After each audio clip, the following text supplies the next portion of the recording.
बोलिए सदगुरुदेव भगवान की जय। गीता में कहते हैं श्री कृष्ण भगवान कि गांव, घर, समाज, परिवार में कोई भी अच्छा इंसान आपको बार बार मौका दे रहा है तो उसको आप धोखा मत दीजिए। और जो इंसान बार बार गलत करने वालों को मौका दे रहे हैं और वो आपको बार बार धोखा दे रहे हैं तो फिर धोखा देने वाले को आप बार बार मौका मत दीजिए।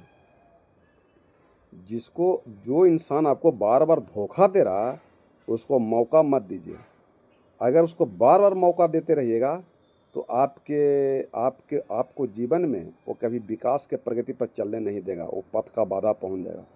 इसलिए जिसको बार बार मौका देते हैं और धोखा देता है तो धोखा देने वाले को बार बार मौका मत दीजिए, नहीं तो आपका ज़िंदगी का सुख शांति भ्रष्ट कर सकता है, आग लगा सकता है, वो आपको चैन से रहने नहीं दे सकता है। इसलिए मौका 10 बार दीजिए, 20 बार दीजिए, बार बार मौका मत दीजिए। क्योंकि इस संसार में इंसान अकेला आया है और एक दिन अकेला जाएगा। अकेला थे और अकेला रहिएगा, तो ये चिंता करने की बात नहीं है। सदगुरु कबीर साहब कहना है कि मरने से सब जग डरे, मेरे मन आनंद, कब मरियों का भेटियों पूरन परमानंद। मरने से तो वो डरता है जो दारू ताड़ी मांस मछली मुर्गा चोरी बेवाई निंदा से, उसको डर लगता है मरने से। जो भजन भक्ति सत्य के पथ पर चल रहा है, दया के पथ पर चल रहा है, करुणा प्रेम के पथ पर चल रहा है, उसको डरने की आवश्यकता नहीं है। सत्य को मने परेशान कर सकता है, पराजित नहीं कर सकता है। इसलिए सत्य नारायण यानी सत्य का जो भगवान ईश्वर परमात्मा को जो भजन भक्ति सत्संग करते हैं उसको कोई डिगा नहीं सकता है। सत्य कहो स्पष्ट कहो, कहो न सुंदर झूठ, चाहे कोई खुश रहे चाहे जाए कोई रूठ। सच कहूँ तो जग रूठे, झूठ कहूँ तो राम, कबीर बेचारा क्या करे दोनों कठिन काम। कबीर मार्ग कठिन है नहीं कायर का काम, कबीर मार्ग पर कोई सुरमा चले आठों पहर संग्राम। ज्ञानी के हम गुरु हैं, मूर्ख के हैं दास, उसने उठाया डंडा हमने जोड़ लिया हाथ। कृष्ण मन कहते हैं गीता में, पूछते हैं कि प्रभु हम घर में सीधा से रहें कि टेढ़ा से रहें।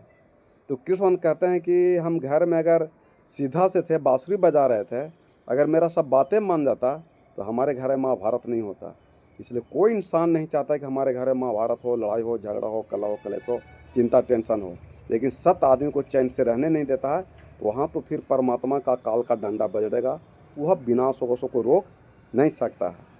इसलिए बार बार मौका मत दीजिए धोखा देने वालों को, और धोखा देने वालों को बार बार मौका मत दीजिए, तो आपका उद्धार कल्याण हो सकता है।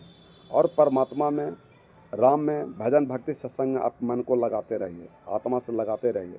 और जो आत्मा से भजन भक्ति सत्संग करता है तो फिर वहाँ दब जाता है मन शांत हो जाता है। और जब आत्मा से आत्मज्ञान की बात निकलता है तो वहाँ मन को दबना ही पड़ता है। और जिसको आत्मा से विचार सोच कर काम नहीं करेगा तो वहाँ मन उसका काम करता है, और मन जो है गलत कार्य में ही लगाएगा, अच्छा कार्य में मन नहीं लगाएगा। इसलिए कृपया मन को बस में कर करके आत्मा की बात मानते हैं तो आपके जीवन उद्धार कल्याण हो सकता है। प्रेम से बोले सदगुरुदेव भगवान की जय।